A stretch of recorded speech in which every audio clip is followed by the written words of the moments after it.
Well, Towards 2050 is the theme of this year's Global Food Forum. It's taking place in Melbourne today. There are critical issues that are going to be explored and already have throughout the morning. Among an expert lineup of speakers, Georgie Dickerson is there for us in Melbourne. Georgie, what issues are going to be discussed?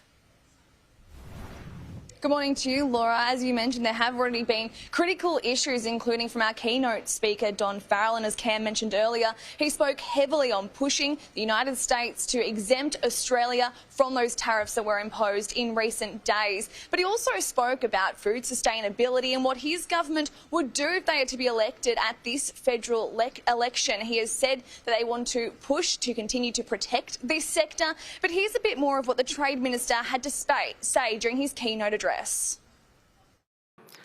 A re-elected, hopefully, Albanese Labor government will help secure Australian a food future with the development of a new national food security strategy, Feeding Australia.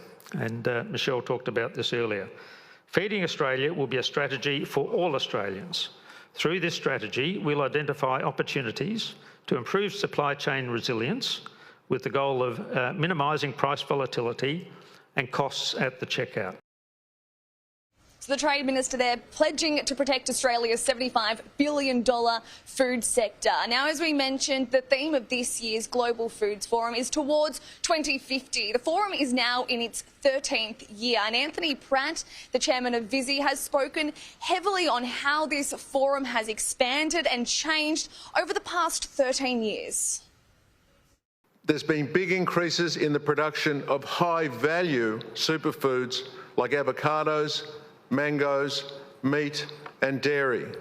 For example, mango production went up by 170%, beef 130%, lamb 150%. Sustainability, retail and food markets, as well as the global export market, will also be key issues that these expert panellists will be speaking about later today. But Laura, there are still many more speakers to speak today at the Global Food Forum, and the entire forum is live on Sky News' election channel on channel 603.